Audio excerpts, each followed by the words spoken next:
नमस्कार मित्रों, मैं डॉक्टर राधाकृष्ण आपका स्वागत करता हूँ। गाय का हमारे जीवन में बहुत महत्व है। गाय हमारे लिए बहुत महत्वपूर्ण है। गाय हमारे जीवन के साथ में, हमारे स्वास्थ्य के साथ में और हमारी जीविका के साथ में और यहाँ तक कि हमारे जो संस्कार हैं, हमारे जो परस्पर संबंध हैं, उनके साथ में गहराई से जुड़ी हुई है। जिस घर में गाय रहती है, वह रोग सहजता से अपना आक्रमण नहीं कर पाते। परिवार में सामंजस्य का व्यवहार बना रहता है। द्वेष, कलह और मतभेद की शुरुआत नहीं होती। तो गाय जिस स्थान पर रहती है, वहाँ का जो वातावरण है, वहाँ का जो जो क्षेत्र है, वो एक विशेष चुंबकीय प्रभाव से युक्त हो जाता है। तो ऐसे में आपके मन में किसी के प्रति दुष्भावना, दूसरे के विरुद्ध कोई बुरे विचार, विद्वेष की भावना स्थापित नहीं होती और बहुत शालीनतापूर्वक, प्रेम पूर्वक व्यवहार बना रहता है। गाय के दूध में, गाय के गोबर में, गाय के मूत्र में तो और भी अद्भुत गुण होते हैं। जैसा कि हम जानते हैं कि गाय के दूध में सैकड़ों प्रकार के रसायन होते हैं। अब तक गाय के दूध से करीब 3000 से ज़्यादा हम रसायन को पहचान चुके हैं।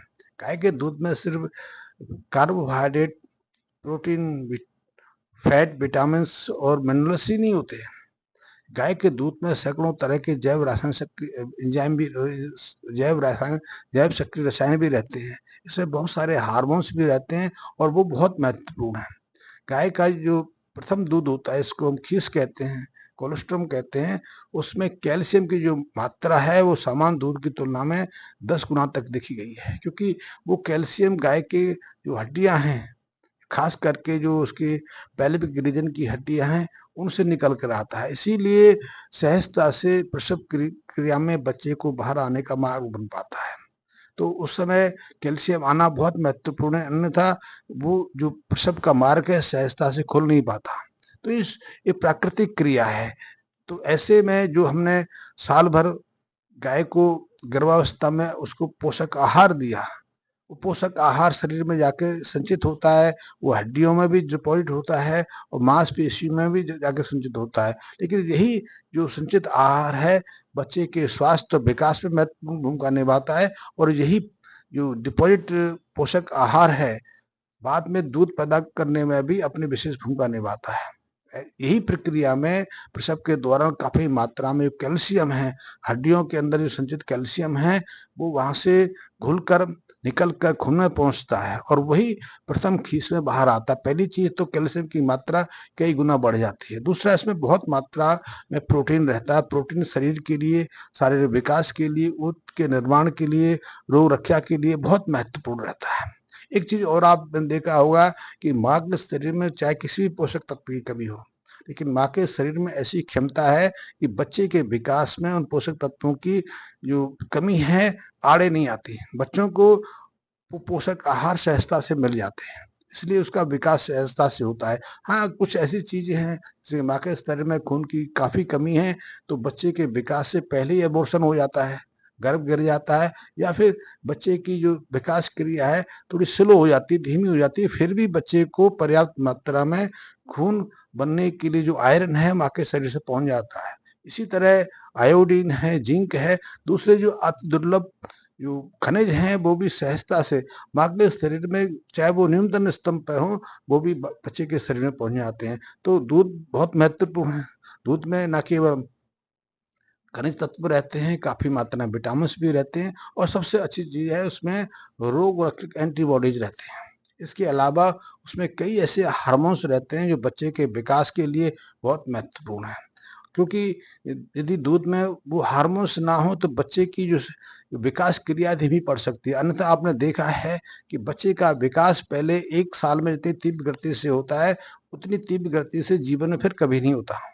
बच्चे का वजन पहले हफ्ते में करीब करीब डबल हो जाता है। यदि जन्म के समय बच्चे का जन्म 20 किलो है, तो हफ्ता 10 दिन के अंदर अंदर उसका वजन 40-45 किलोग्राम तक हो जाता है और 3 महीने के बाद उसका वजन 4 गुना तक बढ़ जाता है। कभी कभी गाय के विषय में यदि बात करें, तो गाय के बच्चे का जन्म के समय तो 20 किलो के आसपास है, लेकिन 40-45 दिन तक होते होते, खास करके 120 दिन तक पहुंचते पहुंचते उसका वजन 2.5 गुना तक बढ़ जाता है, 50 केजी तक भी हो जाता है। वो इसलिए हो जाता है कि उसके माँ के दूध में वो सब महत्वपूर्ण पोषक तत्व रहते हैं। तो इसलिए गाय के दूध में तो बहुत विशेषता है और वो विशेषता ही हैं जो उसको अमूल्य बनाती हैं। और इसीलिए हमारे जो पूर्वज थे उन्होंने गहन अध्ययन से, गहन अनुभूति से गाय को माता के रूप में स्थापित किया है। तो दूध की बहुत प्रमुखता है, दूध के और जो प्रोडक्ट है उनकी अपनी उपयुक्तता है, लेकिन गाय की एक और उपयुक्तता है। गाय सिर्फ मनुष्य को, हमें ही प्राण शक्ति, जीवनी शक्ति प्रदान नहीं करती। गाय हमारी जो पृथ्वी है, जो भूमि है, खास करके जो हमारी खेतों की जमीन है, उसको भी जीवनी शक्ति देती है। यदि गाय का गोबर, गौमूत्र जमीन को ना मिले तो जमीन की, भूमि की उर्वरता मिटती चली जाती, जैसे कि हम आज देख रहे हैं।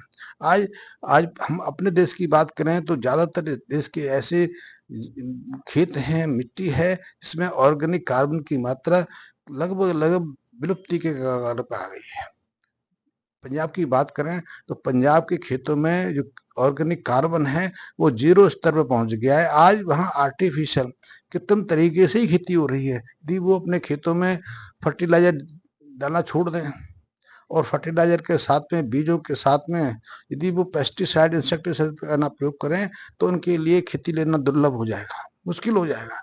इसीलिए ना केवल उनको हर साल अपने खेतों में खाद की मात्रा बढ़ानी पड़ रही है, बल्कि सिंचाई भी ज्यादा बार करनी पड़ रही है। सामान्यतः आज से 25-30 साल पहले एक फसल में 2-3 सिंचाई से पर्याप्त काम चल जाता था, लेकिन आजकल किसान 6-7 बार सिंचाई करते हैं तब जाके कहीं उनको फसल मिलती है, क्योंकि फसल की ड्यूरेशन घट गई। पहले गेहूं की फसल 5 महीने के बाद आती, 5.5 महीने में आती थी, अभी 3-3.5 महीने में गेहूं की फसल आने लग गई है।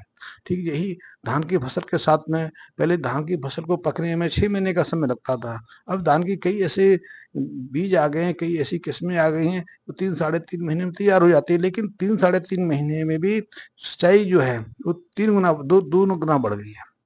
तो इसमें पानी की वेस्टेज भी हो रही है, जमीन के अंदर पानी खत्म होता जा रहा है।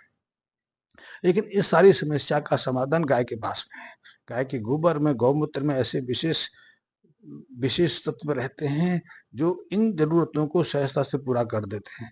वैसे तो ऐसा कहा गया है कि जिससे गाय रहती हैं, गाय अपना गोबर त्यागती है, मूत्र त्यागती है, वहाँ जो भूजल है, जमीन के अंदर जो पानी रहता है, उसका लेवल ज्यादा गहरा नहीं जाता, क्योंकि बरसात का पानी नीचे तक पहुंच जाता है। लेकिन जब से हमने गायों को अपने घरों से खोल के बाहर निकालना शुरू कर दिया है, जब से हमने अपने यहाँ गायों की संख्या को घटाना शुरू कर दिया है, तब से खेती में भी समस्या आ रही है और उसके कारण भी हमें कई प्रतिकूल स्थितियों का सामना करना पड़ रहा है। ये हमारे लिए दुर्भाग्य है कि हमारे सामने एक ऐसी विकट स्थिति पैदा होने जा रही है, इसको हम सोचकर, देखकर भयग्रस्त हैं।